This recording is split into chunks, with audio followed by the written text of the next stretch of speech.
இத்தனை நாட்களாக உன் வாழ்வில் நிறைந்த அத்தனை மாற்றங்களையும் உன் சாயப்பா பார்த்து கொண்டுதான் இருக்கிறேன். இதுதான் என் விதி, இதுதான் என் வாழ்க்கை என்று வாழ்ந்து வந்த உனக்கு மிகப்பெரிய ஒரு இன்ப அதிர்ச்சி காத்திருக்கிறது. உன் சாயப்பாவின் ஆட்டம் துவங்குகிறது. உன்னை சுற்றி எத்தனை நிகழ்வுகள் நிகழ்ந்துள்ளது, உனக்கு எதிராக எத்தனை சதிகள் நிகழ்ந்துள்ளது என்பதை நான் கவனித்துக் கொண்டுதான் இருக்கிறேன். உனக்கு தெரிந்தே உன் கண்களுக்கு முன்னால் ஒரு சிலர் சதியை நடத்துகிறார்கள் என்று தெரிந்தால், உனக்கே தெரியாமல் உன் முதுகிற்கு பின்னால் பல பேர் சதிகளை உருவாக்கி கொண்டிருக்கிறார்கள் என்றுதான் அர்த்தம். இதை புரிந்து கொண்டு செயல்படு. இதுதான் என் விதி, இதுதான் என் வாழ்க்கை என்று அப்படியே இருந்து விடாதே. விதியை நினைத்து கொண்டு எல்லாவற்றையும் நான் பார்த்து கொண்டுதான் இருக்கிறேன், கிரகித்து கொண்டுதான் இருக்கிறேன். யாருக்கு என்ன செய்ய வேண்டும், எப்படி தீர்ப்பு தர வேண்டும், எப்படி அவர்கள் மனதை மாற்ற வேண்டும் என்பது உன் சாயப்பாவிற்கு தெரியும் அல்லவா? இனி உன் வாழ்வில் என்னுடைய ஆட்டம் துவங்கப் போகிறது. பல நல்ல நல்ல மாற்றங்கள் உன் வாழ்வில் நிகழப் போகிறது. மிகப்பெரிய இன்ப அதிர்ச்சி உனக்காகவே காத்திருக்கிறது. உனக்கு சாதகமாகவே அனைத்தையும் செய்யப் போகிறேன் உன் சாயிநாதர். நீ சற்று பொறுமையாக அமைதியாக பார்த்து கொண்டே இரு. அது போதும் எனக்கு. நீ என் முன்னே வந்து மனபாரம் தாங்காமல் உன் அனைத்து வேதனைகளையும் என் காலடியில் கொட்டி விட்டாய். என் முன் நீ அழுகும் அழுகையானது மிகவும் சக்தி வாய்ந்தது. உன் கண்ணீர் துளிகளை நான் உணர்ந்தேன். அந்த துளி என் பாதத்தில் கசிந்தது. என்னால் அதன் வேதனையை உணர்ந்து கொள்ள முடிகிறது. உன் கண்ணீரை துடைக்கும் வேலையையும் நான் செய்வேன். அந்த கண்ணீருக்கு பின்னால் இருக்கும் வேதனைகளையும் நான் துடைப்பேன். குருவின் முன் சிந்தும் கண்ணீரானது விலை மதிப்பற்றது. அதற்கான தீர்ப்பு, அதற்கான பதில் நிச்சயமாக அது தரும்.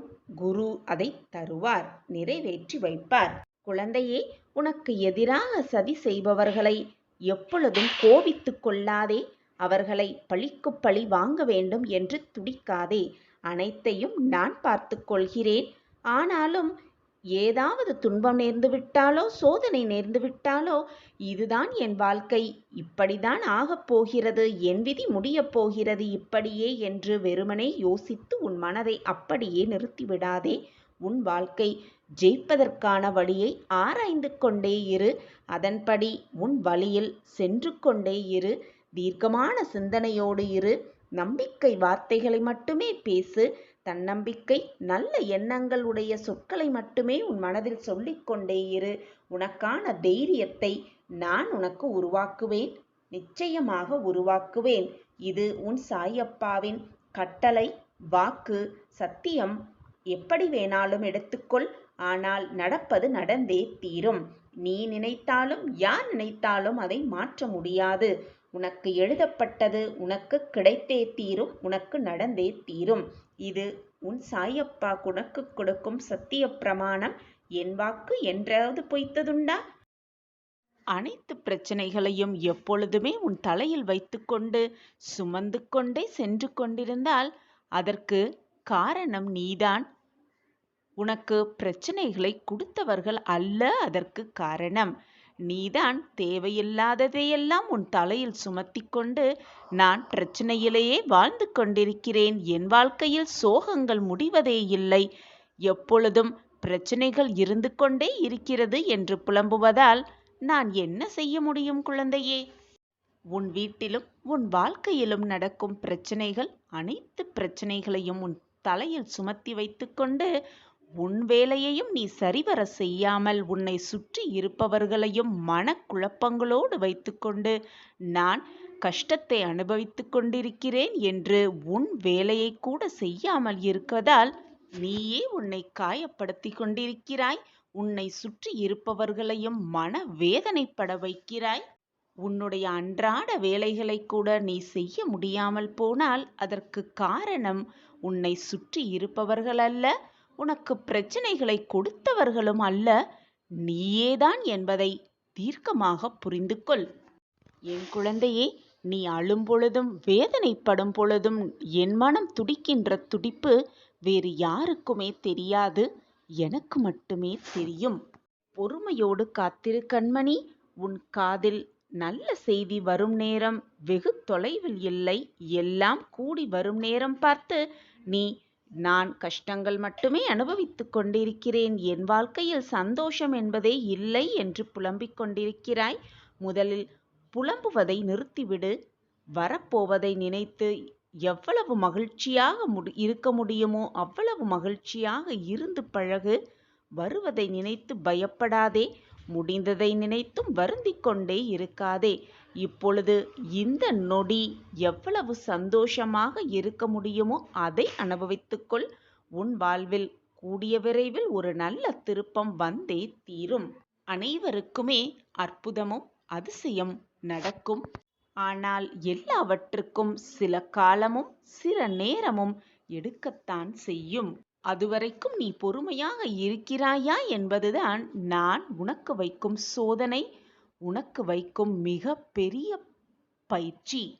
நீ என்னை இறைவனாக நினைத்தாலும் சரி, கடவுளாக நினைத்தாலும் சரி, உன் அப்பாவாக நினைத்தாலும் சரி, உன் தாயாக நினைத்தாலும் சரி, நான் உன்னை எப்பொழுதும் என்னை மட்டுமே சிந்தித்து கொண்டிரு, என்னை மட்டுமே பூஜித்து கொண்டிரு என்று எப்பொழுதும் சொன்னதே இல்லை. அதற்கு மாறாக நீ என்மேல் எவ்வளவு நம்பிக்கை வைக்கிறாயோ அதற்கா பல மடங்கு மேலாக நான் உனக்கு நல்லதை மட்டுமே செய்வேன் என்ற நம்பிக்கையோடு இரு. உன் மன வேதனைகள் அனைத்துமே விரைவில் உன் மனதை விட்டு நீங்கிவிடும், மறைந்தும் விடும். நீ நினைக்கும் அனைத்துமே நிறைவேறிவிடும். மனசஞ்சலம் கொள்ளாதே என் பிள்ளையே. நான் இருக்கிறேன் உனக்கு துணையாக, பக்கபலமாக. நமக்காக யாருமே இல்லை என்று கவலைப்பட்டதெல்லாம் போதும். நான் இருக்கிறேன், எப்பொழுதும் சாயப்பா இருப்பார் என்ற மன நிம்மதியோடு நகர்ந்து கொண்டே இரு உன்னுடைய ஒவ்வொரு அடியிலும். ஏனென்றால் என்னுடைய பார்வை எப்பொழுதும் உன் மீதுதான் முழுமையாக இருக்கிறது. சில சமயம் பிரச்சனைகள் வரத்தான் செய்யும். அந்த பிரச்சனையிலிருந்து எப்படி மீள்வது என்று யோசிக்க வேண்டுமே தவிர, என் வாழ்க்கையே முடிந்துவிட்டது, நான் சோகத்திலேயே இருக்கிறேன், பிரச்சனைகள் மட்டுமே என் வாழ்க்கையில் வருகிறது என்று யோசித்து கொண்டு இருக்காதே. யாராவது ஒரு ரூபத்தில், ஏதாவது ஒரு ரூபத்தில் வந்து உனக்கு எப்படி உதவி செய்யலாம் என்பதை நான் யோசித்து கொண்டுதான் இருக்கிறேன். என் விழிகள் உன்னை பார்த்து கொண்டுதான் இருக்கிறது எப்பொழுதுமே. கவலைப்படாதே என் பிள்ளையே. ஏதாவது ஒரு ரூபத்தில் யார் மூலமாகவோ வந்து உனக்கு கொடுக்க வேண்டியதை, உனக்கு கிடைக்க வேண்டியதை நிச்சயமாக நான் வந்து சேர்ப்பேன். இது உன் சாயப்பாவின் சத்திய வாக்கேதான். நான் உன்னை பார்த்து விட்டேன். முழுமையுமாக என்னுடைய பார்வை உன் மீது விழுந்து விட்டது. இனி என் ஆசி உனக்கு எப்பொழுதுமே இருக்கும். என்மேல் முழுவதுமாக நம்பிக்கை வை. நான் இருக்கிறேன் பிள்ளையே. எப்பொழுதுமே சில காரணங்கள் உன்னை மகிழ்விப்பதாகவே இருக்காது.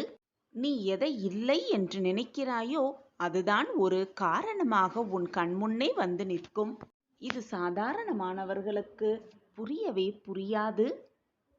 அனுபவப்பட்டவர்களுக்கு மட்டுமே இது புரியும். அப்பா சொல்வதின் சூட்சமும் புரியும்.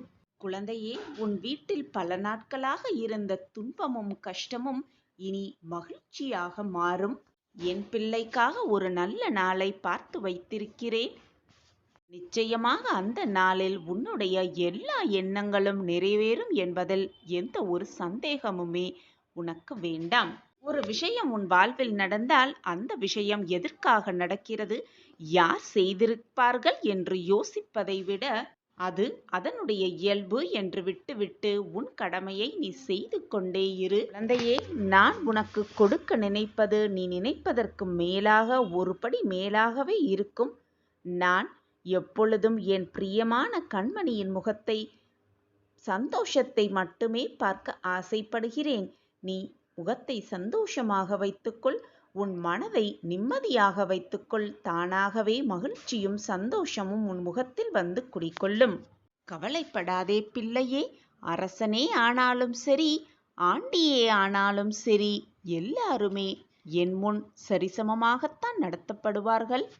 என்னுடைய அன்பான பொக்கிஷமான நீ யாரிடத்திலும் எவரிடத்திலும் எந்த பாடுபாடும் பார்க்காமல் அனைவரையும் சரிசமமாக நடத்தி உன்னால் முடிந்த அளவு எவ்வளவு மகிழ்ச்சியையும் உதவியையும் கொடுக்க முடியுமோ அவ்வளவு உதவியை உன்னால் மற்றவர்களுக்கு செய்து கொண்டே இரு. மற்றவர்களை மறந்தும் கூட காயப்படுத்தி விடாதே. உன்னால் முடிந்த அளவு உதவிகளை செய். உனக்கு துணையாக உன் அப்பா எப்பொழுதும் இருப்பேன் என்ற நம்பிக்கையோடு செய்து கொண்டே இரு. இது நாள் வரை தவித்த அந்த விஷயம் இனி நமக்கு நடக்கும் என்ற தெளிவான மனது உன்னுள் வரப்போகிறது. ஒன்றை மட்டும் புரிந்து கொள் என் குழந்தையே, பக்தன் கேட்கும் அனைத்தையுமே அந்த நொடியே இறைவனால் வழங்க முடியும். ஆனால் சுலபமாக எல்லாமே கிடைத்துவிட்டால், கேட்ட நொடியே அனைத்தும் கிடைத்துவிட்டால் யாருமே கடவுளை நினைத்து கூட பார்க்க மாட்டார்கள். வாழ்க்கையை புரிந்து கொள்ளவும் மாட்டார்கள். இறைவன் எப்பொழுதுமே பக்தி என்ற சொல்லுக்கு அர்த்தத்தை முதலில் புரிந்து கொள்ளத்தான் விரும்புகிறார். அந்த அர்த்தத்தை புரிந்து கொண்டு வழிபாடு செய்து பின் கிடைக்கும் வெற்றியை தான் கடவுள் ஆத்மார்த்தமாக அந்த பக்தனுக்கு வழங்குகிறார். பின் இதை அனைத்தையும் புரிந்து கொண்ட பின் அனைத்தையும் பக்தன் கேட்கும் அனைத்தையும் வாரி வாரி வழங்குவார் இறைவன். இப்படி இருந்தால்தான் பக்தன் எப்பவுமே கடவுளை விடமாட்டான். பக்தி என்ற சொல்லுக்கு அர்த்தமும் புரிந்துவிட்டது, வழிபாடு என்ற சொல்லுக்கு அர்த்தமும் புரிந்தமையால் பக்தன் எப்பொழுதும் எல்லா நேரமும் எந்த நொடியும் இறைவனை விட்டு விலகவும் மாட்டான். இறைவனை நம்பாமல் இருக்கவும் மாட்டார்கள். பக்தியுடன் வழிபாடோடு நம்பிக்கையோடு இருக்கும் எந்த பக்தனும் அதை புரிந்து கொள்வான். அந்த தருவாயில்தான், அந்த சூழ்நிலையில்தான் நீயும் என் பிரியமான குழந்தையாக இருக்கிறாய். என்னுடைய விசுவாசத்திற்கு உகந்த குழந்தையாகவும் இருக்கிறாய். என்மேல் தீராத விசுவாசத்தோடும் பக்தியோடும் அன்பாகவும் இருக்கிறாய். என் பிரியமான குழந்தைக்கு தேவையான அனைத்தையும், நீ கேட்ட அனைத்தையும், இதுவரை நீ எதிர்பார்த்து காத்திருந்த அனைத்தையும் வாரி வாரி கொடுக்க உன் சாயப்பா புறப்பட்டு விட்டேன். உனக்கான மகிழ்ச்சியான செய்தி, இனிப்பான செய்தியோடு உன் சாயிநாதர் வந்து கொண்டே இருக்கிறேன் உன் இல்லத்தருகில். உனக்கு பக்தியை, வழிபாட்டின் மகிமையை புரிந்து கொள்வதற்காகவே பல இக்கட்டான சூழ்நிலைகள் உனக்கு கொடுக்கப்பட்டது. அனைத்திலும் நீ வென்றுவிட்டாய். இறை வழிபாடு என்ன என்பதையும் உணர்ந்து கொண்டுள்ளாய். இப்பொழுது நீ கேட்பது அனைத்தும் உனக்கு கிடைக்கும். நீ இதுவரை கிடைக்குமா கிடைக்காதா என்று ஏக்கத்தோடு காத்திருந்த விஷயம் அனைத்தும் உனக்காகவே வந்து சேரும். நீ நினைப்பது அனைத்தும் நடக்கும். எல்லாவற்றையும் புரிந்து கொண்டு பக்குவ பெற்ற மனதோடு நீ இப்பொழுது இருக்கிறாய். அதனால்தான் நீ தவித்த ஒன்றை இப்பொழுது நான் உனக்காக கொடுக்கப் போகிறேன். அந்த மகிழ்ச்சியான செய்தியை பெற்றுக்கொண்டு உன் வாழ்க்கையை சந்தோஷமாக, மிக சந்தோஷமாக நீ வாழப் போகிறாய். குழந்தையே, வாழ்க்கையில் இன்னும் எத்தனை காலம் இப்படி மெழுகுவர்த்தியாய் இருக்கப் போகிறாய்? மற்றவர்களுக்காக உன் வாழ்க்கையை நீ கரைத்து கொள்ளப் போகிறாய். உன்னை யாராவது வேதனைப்படுத்தினாலோ நோகடித்தாலோ அதை படுத்தி சிறிது கூட கவலைப்படாமல் மற்றவர்களுக்காகவே நீ கரைந்து கொண்டிருக்கிறாயே. உனக்கு வேதனையாக இருக்கவில்லையா?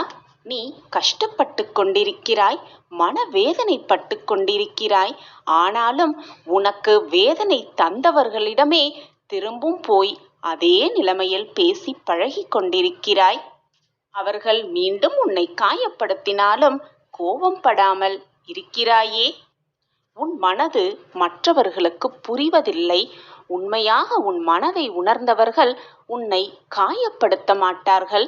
அது ஏன் உனக்கு புரிய மாட்டேன் என்கிறது?